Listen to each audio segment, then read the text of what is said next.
Le but de cette retraite, de la façon dont elle a été construite, parce que c'est une construction, hein, c'est une histoire qu'on va se raconter, parce qu'on a finalement, c'est ce qui permet de partager les histoires, c'est vous présenter un petit peu une vision des choses. Comment est-ce qu'on peut se raconter l'histoire de comment on est maintenant et comment est-ce qu'on va atteindre l'éveil. C'est des grands mots, hein. Et comment est-ce qu'on va faire ça en fait dans cette retraite? On va essayer, je pense, de, de pratiquer certaines méditations, des méditations silencieuses, des méditations guidées. Et ces méditations vont avoir pour objet simplement de vous montrer ou de vous guider, de mettre au jour certains aspects de votre expérience. Et, euh, et par là, je voudrais d'abord commencer par définir les termes du sujet. Je suis un peu scolaire, mais je pense que c'est important de savoir de quoi on parle et d'être d'accord, hein, tout simplement. En tout cas, que vous compreniez de ce dont on va parler. On essaie de mettre des mots sur des choses qui ne peuvent pas être exprimées par des mots, mais on est là et puis on est dans la manifestation, donc on essaye quand même de communiquer, de partager au mieux qu'on peut. Et la méditation, pour moi, ça a une définition. C'est un exercice. C'est pas quelque chose d'absolu, c'est quelque chose de relatif. Et pour moi, c'est un ensemble de pratiques, de, d'exercices. C'est quelque chose qu'on fait et qui, en tout cas au début, après c'est quelque chose qu'on aime, mais au début, c'est un ensemble de pratiques qui ont pour but de développer des compétences. Des compétences qu'on a tous, mais qui sont souvent pas forcément au centre de l'attention. Et cette première compétence, c'est la concentration. Et quand je parle de concentration comme ça pourrait sembler un peu contraignant, quoi. La concentration, ça fait voilà quelque chose de forcé. Et en fait, c'est tout simple. La concentration, c'est quoi? C'est la capacité relative, en tout cas, à pouvoir mettre son attention là où on souhaite. Ça, c'est un des premiers aspects qui est développé par la méditation. Le deuxième aspect, c'est la pleine présence. La pleine présence, qu'on peut appeler la pleine conscience ou la présence, c'est simplement ne pas être à côté de ses pompes, être ici et maintenant, être dans son corps, être là. Et ce qui fait une plateforme qui nous permet ensuite de développer, donc la concentration et la pleine présence, ça permet de développer une autre compétence qui est le discernement. Pour moi, c'est la compétence la plus importante. C'est celle qui ouvre les portes. C'est celle qui permet de discerner entre l'observateur et l'observé, entre ce qui est et ce qui n'est pas, ce qui est du domaine de l'histoire ou ce qui est du domaine de l'expérience, de ce qui est expérimenté directement. Et donc on a ces trois aspects qui vont développer un dernier aspect qui est, que moi j'appelle l'acceptation. L'acceptation, c'est un peu la clé pour arrêter de souffrir. Et alors oui, on pourrait se dire, oui, l'acceptation, comme ça pourrait sembler de la résignation et d'être finalement victime des circonstances et se laisser faire en permanence. C'est pas ça. L'acceptation, c'est simplement accepter que les choses qui sont déjà là, et que ça sert à rien finalement de trépigner des pieds pour que soit avoir ce qu'on souhaiterait avoir mais qu'on ne peut pas avoir, soit se débarrasser des situations dont on veut se débarrasser. Donc ça, c'est un petit peu ma définition de la méditation. C'est une définition très personnelle et en réalité, c'est une définition pédagogique. C'est une définition qui, moi, me sert pour transmettre des choses. C'est pas, je dis pas la méditation, c'est ça. Je dis que c'est pragmatique. Ça permet, en fait, d'avoir prise un petit peu sur ce qu'on va faire. Et la méditation, ça sert à quoi? Ça sert à explorer son expérience. Ça sert à savoir qu'est-ce qui se passe réellement. Parce qu'on a un petit problème, et on le verra quand on travaillera un petit peu sur le sentier de Samatha, c'est on vit la plupart du temps, pas dans sa tête, mais dans une confusion, on va dire. Et on prend les histoires qu'on se raconte pour des vérités absolues.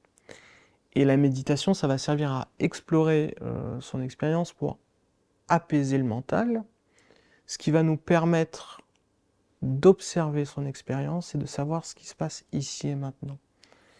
Et il y a un but ultime qui est toujours présent, mais qu'on va pouvoir expérimenter grâce à la méditation. Et la méditation n'est pas le seul outil possible, mais c'est un des moyens. Le but ultime, c'est ce que moi j'appelle l'éveil. Alors, bon, j'aime bien je vous embête encore un peu avec mes définitions, pour savoir de quoi je parle quand on parle d'éveil. Pour moi, vraiment, j'insiste sur le fait que c'est une définition pragmatique, qui est là pour que ce soit utile en fait, parce que définir les termes pour les définir, ça n'a pas grand sens. C'est une réalisation intuitive et instinctive, et tu parlais d'intuition tout à l'heure, Valérie, et c'est vraiment ça, c'est-à-dire que c'est une réalisation c'est pas le résultat d'un apprentissage. Tout le monde comprend ce que c'est que l'éveil, je pense, hein. Tout le monde a lu des bouquins, a vu des vidéos, et on peut même avoir un aperçu en écoutant quelqu'un parler, se dire « Ah oui, c'est ça », puis finalement, ça part. Pour moi, l'éveil, c'est la réalisation au plus profond de son système mental, quelque part, qui n'existe pas dans son expérience directe de centre à l'expérience. Il n'y a personne de permanent, d'isolé, et qui disposerait du libre arbitre et qui contrôlerait le monde qui l'entoure. C'est la réalisation que dans son expérience, où qu'on regarde et où qu'on pose son attention, il n'y a que des phénomènes qui sont impermanents, et dans toute cette expérience qui nous entoure, même ce phénomène qui pourrait sembler être au centre de l'expérience et qui pourrait nous sembler plutôt celui qui est aux commandes, même ça, ce n'est qu'un phénomène impermanent et qui n'a pas de réalité intrinsèque. Quand je dis ça, je ne dis pas qu'il n'y a pas de manifestation. Je dis simplement que tous les phénomènes auxquels on peut faire face ne durent pas. Et ce qu'on peut dire quand on en est là, c'est qu'il y a un autre aspect à l'éveil, c'est que l'éveil, c'est le moment où on arrête de s'identifier au phénomène, quel qu'il soit. Et la question, c'est de se poser, savoir qui est-ce qui va s'identifier. Pour l'instant, déjà, je reste sur ce point-là. Et ce qui est important sur cette absence d'identification à ce phénomène, notamment, qu'on pourrait considérer comme central, c'est la clé de la cessation de la souffrance. Pourquoi? Parce que lorsqu'on s'identifie à l'ego, on peut l'appeler comme ça, enfin, au système mental, à la construction, au conditionnement qui font que, voilà, on est tel qu'on se présente, on arrête également de développer deux aspects qui sont liés au travail sur l'acceptation, qui sont même trois aspects par rapport au phénomène. C'est l'aversion par rapport au phénomène, c'est-à-dire la volonté que les choses soient les repousser, qu'elles soient différentes de ce qu'elles soient. Alors les bouddhistes diraient le désir, mais je dirais plutôt l'attraction, c'est-à-dire la volonté de s'approprier le moment présent, de le solidifier. Et là, je le dis tout de suite, l'un des phénomènes le plus qu'on pourrait considérer le plus pur et auquel on s'attache le plus, c'est les expériences spirituelles. C'est les expériences d'éveil. C'est ce qu'on pense être la réalisation. C'est le kiff total de « Oh, ça y est, on veut le garder, ça ». Et il y a un troisième aspect à ça, c'est l'indifférence par rapport au phénomène. Parce que finalement, l'indifférence, c'est aussi une illusion. Ça sous-entend que ce n'est pas important. Et souvent, dans les enseignements sur l'éveil, on a ce truc de dire, voilà, il n'y a rien à faire, ça n'existe pas. Il y a une sorte de recul un peu trop important qui est fait sur les phénomènes. Mais là où moi, j'aime bien attirer l'attention des personnes que j'accompagne, parce que je fais l'accompagnement individuel, c'est de se dire que finalement, on n'est pas non plus séparé de la manifestation. La manifestation, quand je parle de la manifestation, c'est les phénomènes, c'est ce qu'on voit, ce qu'on entend, ce qu'on ressent. Et donc, le prétendu soi, les prétendus autres, et que tout le monde n'est pas forcément, quand je parle de tout le monde, là je parle d'un point de vue relatif, n'apporte pas forcément cette vision des choses. Et qu'il y a de la souffrance pour tous les êtres sensibles, et tout autant éveillé qu'on peut se prétendre, pour moi, l'éveil n'est pas complet s'il n'y a pas cet aspect je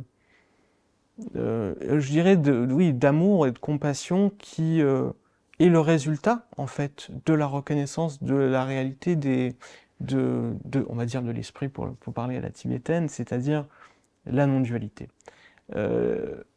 La non-dualité, c'est pas la non-dualité du personnage qui je suis un et finalement je fais ce que je veux. C'est vraiment la non-dualité on est tous en tant que personnages manifestés qui sont l'expression de la conscience dans le même bateau. On est tous reliés, on est tous soumis aux mêmes lois des causes, de la causalité, des causes et effets, etc. Et pour être plus clair dans mon propos, je vais vous peut-être faire une petite métaphore que j'aime bien pour expliquer comment moi est-ce que je perçois l'éveil. Je pratique beaucoup le yoga du rêve, qui est une pratique organisée du rêve lucide, et je trouve que c'est un bel exemple de comment est-ce qu'on pourrait considérer l'éveil. Lorsqu'on fait un rêve lucide, on devient conscient qu'on est en train de rêver. On devient conscient qu'on est en train de rêver, on se rend compte que l'essentiel de tout ce qu'on expérimente, ce qu'on ressent, ce qu'on entend, ce qu'on voit, absolument tout, c'est notre propre esprit.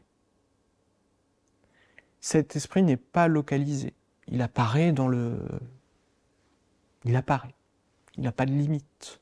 Et il nous propose parfois des choses qui peuvent être difficiles, il propose des choses qui peuvent être parfois très agréables.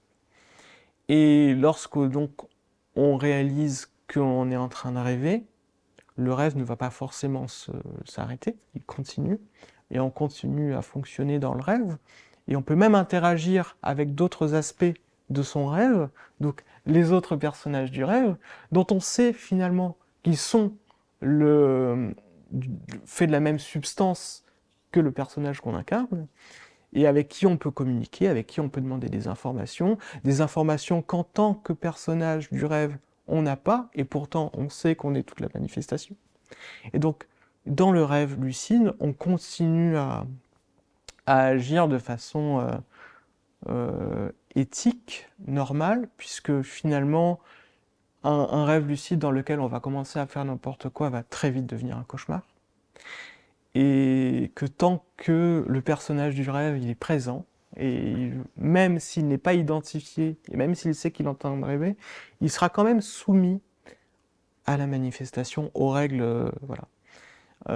Donc, voilà, ça pour moi c'est une métaphore qui est un peu parlante, puisque finalement quand on atteint l'éveil, on réalise qu'on n'est rien de tout ça, et qu'en même temps qu'on est tout. Et c'est important de ne pas s'arrêter au rien, mais que le tout est important, parce que finalement, l'impact qu'on peut avoir sur les autres est... Enfin, il est essentiel d'avoir conscience de cet impact. Donc, c'était pas un cours magistral que je viens de vous faire. C'est pas quelque chose à retenir, c'est pas quelque chose à croire.